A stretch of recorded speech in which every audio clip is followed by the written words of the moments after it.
Restoration. My name is Matt. So glad you could join us on this Shabbat or whatever day you're watching this message. We're glad that you're hanging with us as we continue our series on Blood Brothers, the story of the sons of Jacob and the end of the book of Genesis.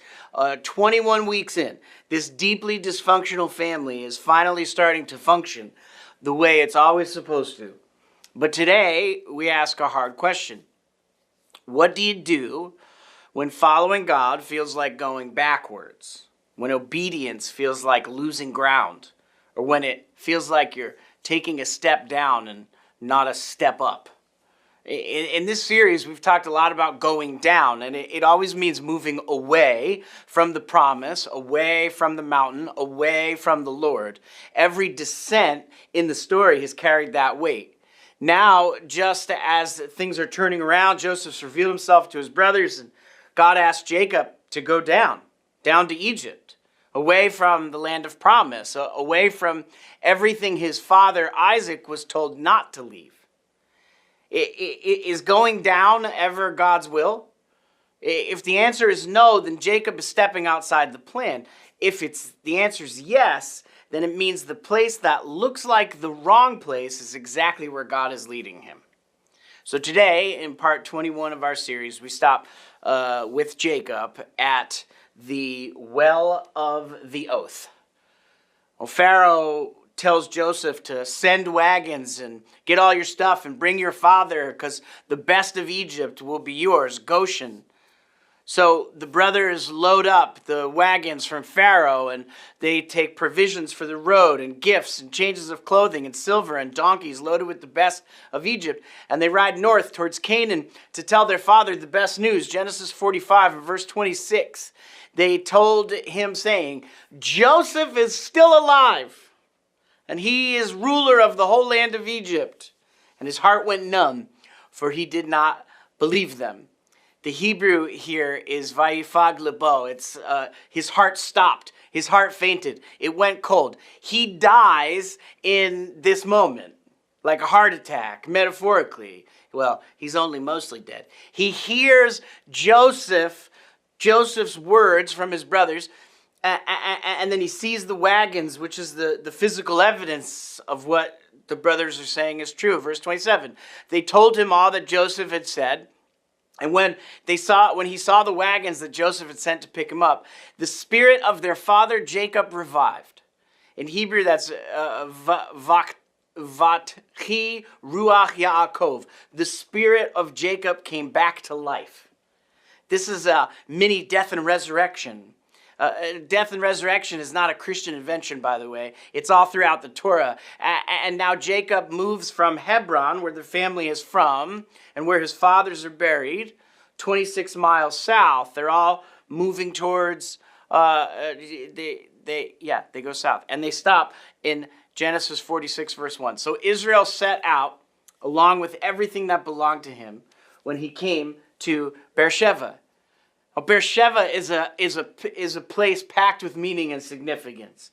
The word Be'er means a well. In the Negev wilderness, which they're right on the border of, a well is not a convenience, it's life. Every patriarch stopped at wells. Every covenant, actually, in the scriptures was sealed near wells.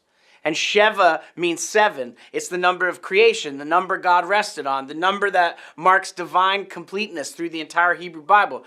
But Sheva is also the root of Shavua, which is oath. They're the same root meaning. You cannot say 7 without hearing oath, and you cannot swear an oath without invoking 7. So Beer-sheva is the well of the 7, or the well of the oath, both simultaneously. The first time this location appears in the text is with Hagar. She's cast out into the wilderness with her son Ishmael. The water runs out. She puts the boy under a bush, walks away. Because she can't watch him die. And God hears the boy. His name means God hears, Ishmael. And there in Beer-sheva, a well appears, and they drink and they live. In the same chapter, just a few verses later, Abraham makes a covenant with Avimelech at this well with 7 lambs. It's an oath, the place named Beer-sheva, the well of 7, the well of the oath. After Abraham dies, the Philistines stop the well.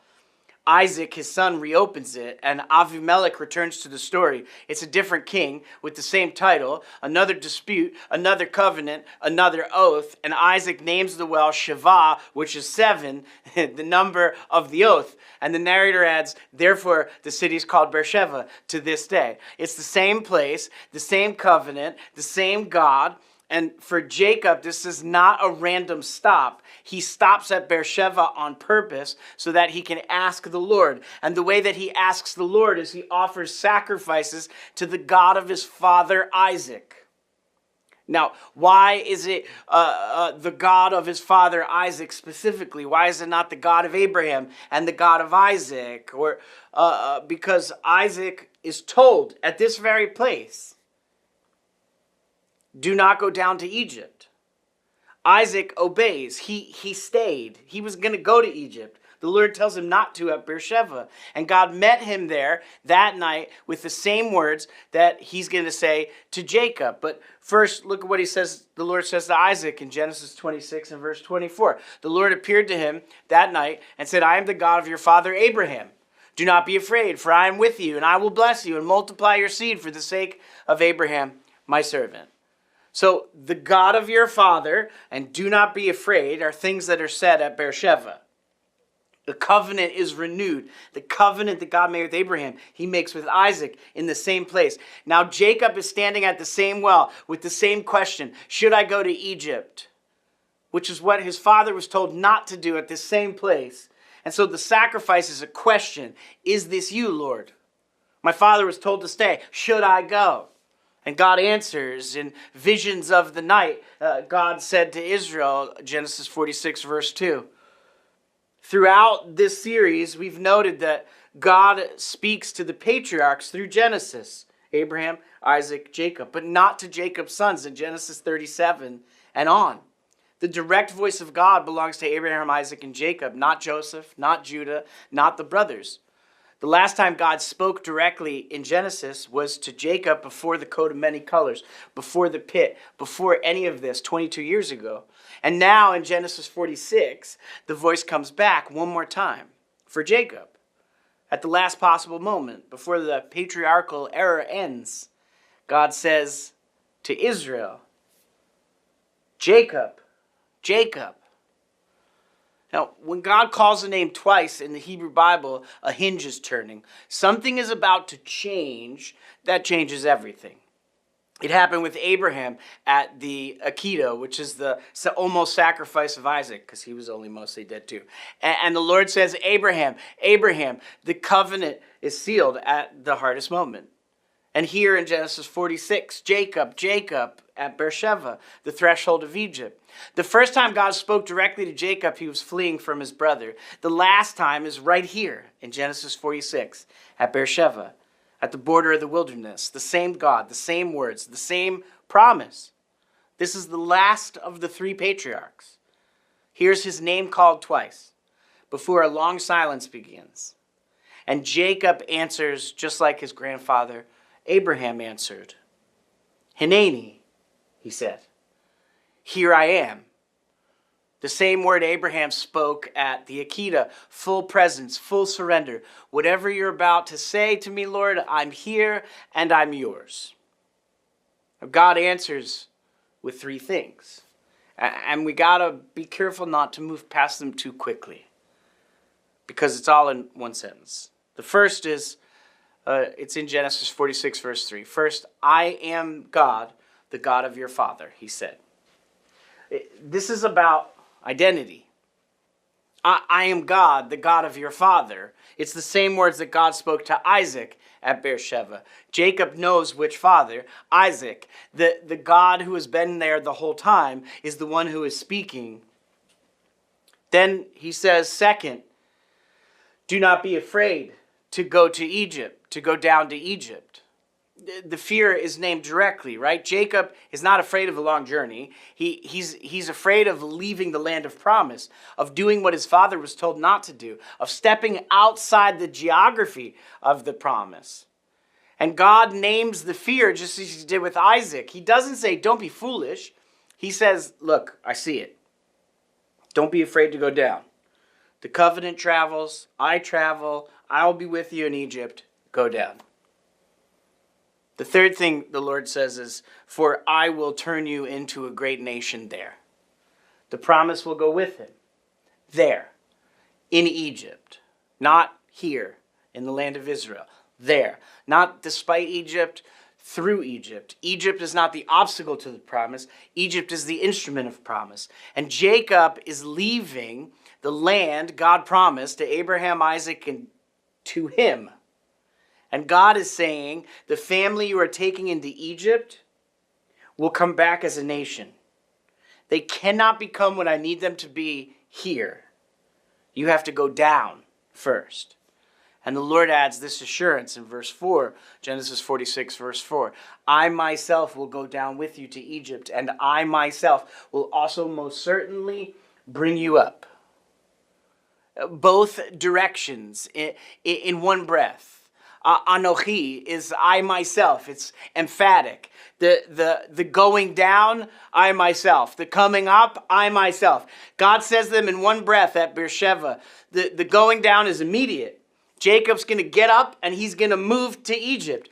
But the bringing up that God is promising involves hundreds of years of slavery for Israel, and the Exodus, and 40 years in the wilderness, and Joshua crossing the Jordan, and finally celebrating Passover back in the land that Jacob is about to leave. But all through this series, we have talked about going down means moving away from God, away from the mountain, away from the place where heaven and earth meet together. And every descent in the story has carried weight. And here, God says to Jacob, go down, because I myself will go down with you, and I myself will bring you up.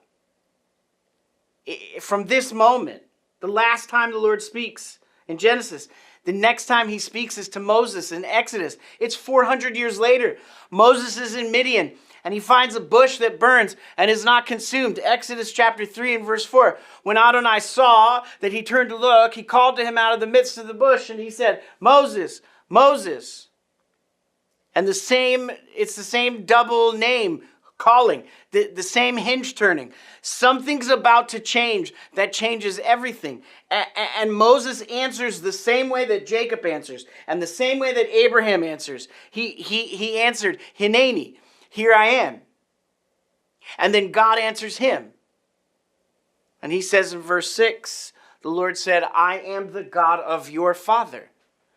In Hebrew, it's Elohe Avicha. It's the God of your father. His father's name is Amram. He's a slave in Egypt, a Levite, a man who hid his son for 3 months and trusted God with with whatever would happen next. I am the God your father knew in the darkness of Egypt. And then he says also, I am the God of Abraham, Isaac, and Jacob. Now the Tree of Life version, for some reason, puts them all in one sentence, the God, Abraham, Isaac, and Jacob. But the Hebrew gives each patriarch his own, the God of. It actually says, Elohe Avraham, Elohe Yitzchak, Elohe Yaakov. The God of Abraham, the God of Isaac, the God of Jacob. And for the first time in the Bible, in Exodus, all three names are together. The name of God that is so familiar to us now, the God of Abraham, the God of Isaac, the God of Jacob. We've known since the days of Moses. And the sages say that the reason why it's structured this way in Hebrew is because each patriarch had to make God his own God. It's not just the God of my father, but my God. And the sages also organized, they recognized what the Hebrew was doing and placed this three-part naming in the Amidah, one of the oldest prayers of Jewish liturgy, which goes back to the Second Temple period. It's not the God of Abraham, Isaac, and Jacob in one breath. It's the God of Abraham, the God of Isaac, and the God of Jacob. And in that same prayer, the Amidah, the next blessing comes and it says, God who gives life to the dead. It's actually said 4 times in the Amidah. The patriarchs and resurrection go together in the same prayer every day, not as a Christian addition to the story, but as ancient Jewish liturgy prior to the birth of Yeshua. Of course, so Moses hid his face because he was afraid to look at God. Moses heard those three names and hid his face. He didn't hide from the fire. He didn't hide from the bush. He hid from the name. I am the God of Abraham, the God of Isaac, and the God of Jacob, because he knew what it meant. The God who kept every promise to his fathers was standing in front of him and was about to move. The same God, 400 years later, keeping the promise he made to Jacob. And the Lord says to Moses, so I have come down to deliver them out of the hand of the Egyptians, to bring them up out of the land into a good land, a large land, a land flowing with milk and honey. I have come down, I will bring them up. It's the exact promise across 400 years of silence. But of course, we're still in Genesis. We're not actually in Exodus. And we're still at Beer-sheva. We're at the moment where Jacob has just heard this promise for the first time. And now, with God's answer, he's free to go to Egypt. Verse 5. Then Jacob arose from Beer-sheva, and Israel's sons carried Jacob, their father, their little children, and their wives in the carts that Pharaoh had sent to carry him. Jacob rose. The sons of Israel carry him. Both names are in one verse. The man is Jacob, and the covenant family is Israel. And now they're both moving towards their destiny in Egypt. And Jacob's going to die there. But before he dies there, he's going to make his son swear to carry his bones back to Canaan, back to the cave of Machpelah, back to the ground that his fathers are buried.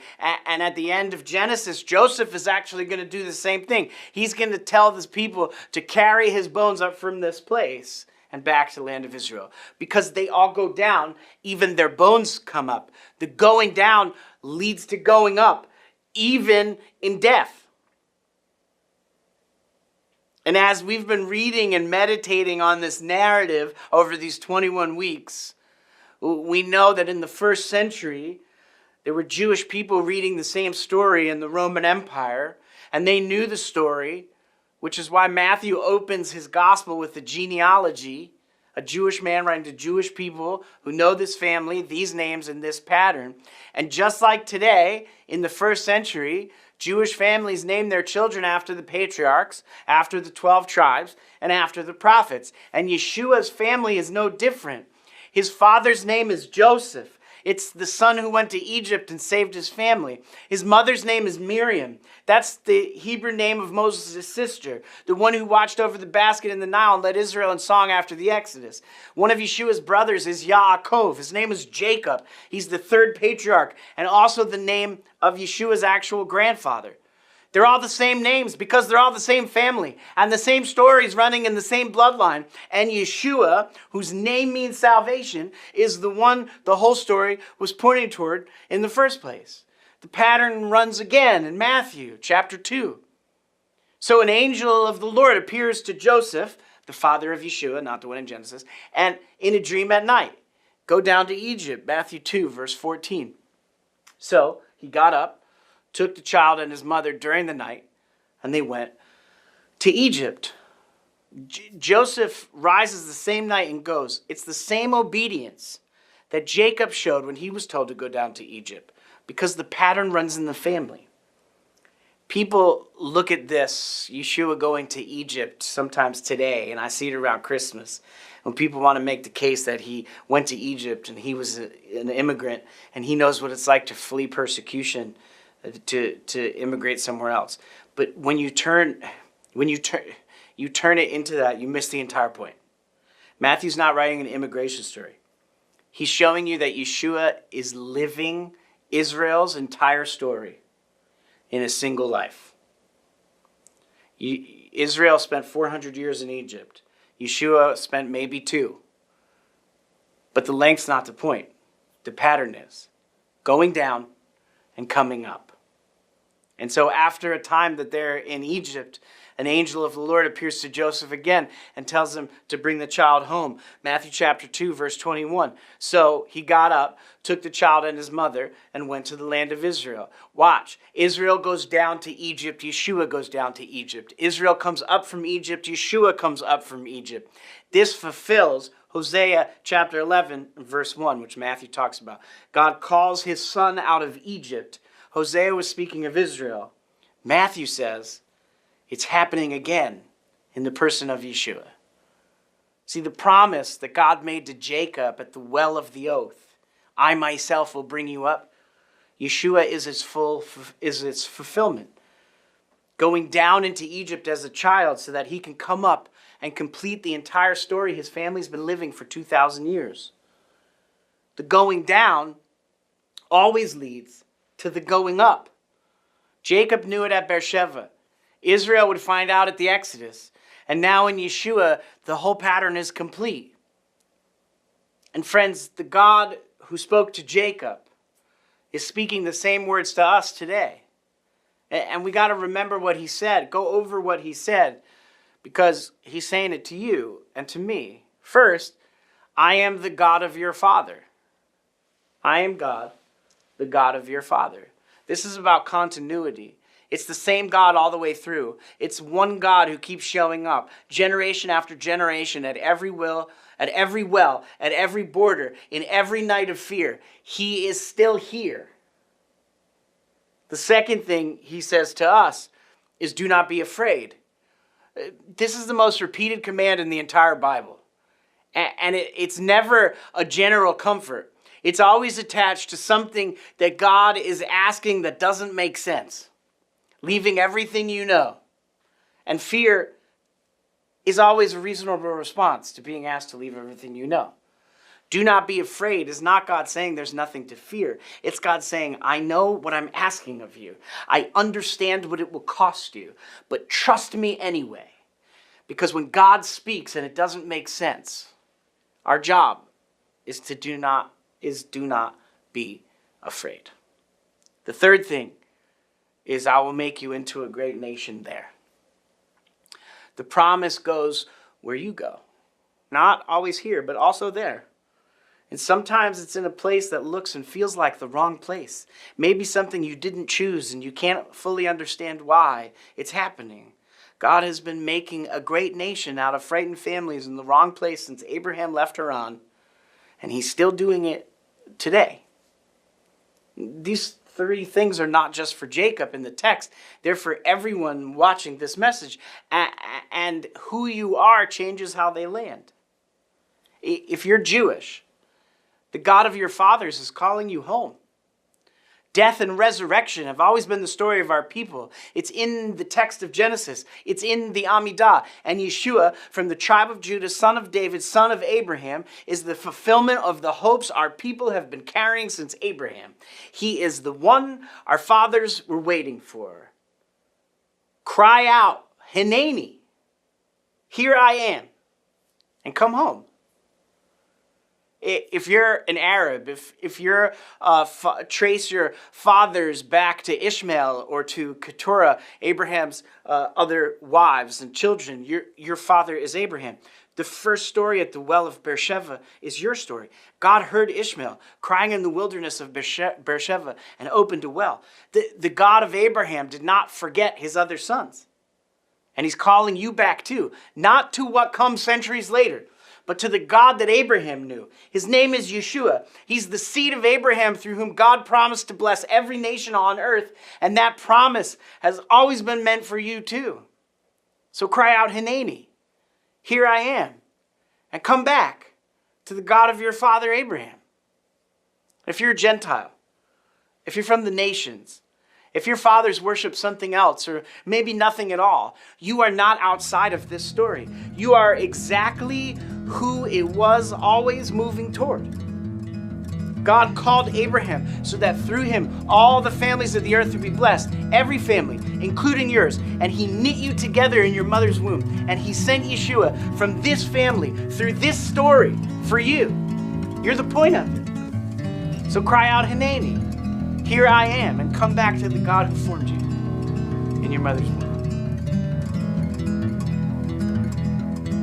Where is God asking you to go right now that feels like going down? What is God asking you to do that feels like going down? Where is he leading you that doesn't make very much sense. It might feel like a loss or a risk or a departure from everything you thought was secure. But that's exactly where this story meets your life. All through this series, going down has meant moving away from God until Genesis 46. Because at Beer-sheva, God says, go down, because I myself will go down with you, and I myself will bring you up. The going down is not away from God, because God is going down with you. His plan is hard, and it is so good. Hineni is the only answer that opens the door to going down with God. And the going down with God always leads to going back up. He's calling your name right now. Don't negotiate it. Don't wait for it to make sense. Answer him. Hineni, here I am. And trust him with the direction that he is leading. Well, next week, the story kind of pauses in Genesis 46. Right at the threshold before anyone reaches Goshen in Egypt, there's a head count, name by name and son by son. And the number of the people in Jacob's family to enter Egypt is 70. And in Hebrew thought, 70 equals the nations of the world. This family, on their way to becoming a nation, enters Egypt as 70, not by accident, but by design, to fulfill God's promise to Abraham and so that we can become a blessing to the nations, to the Gentiles. So, I want you to come back next week because we're going to count to 70 together. And when we do, you will have a deeper understanding of why the family of Abraham, Isaac, and Jacob still exists and really who we exist for. I love you guys, and I can't wait to see you next week.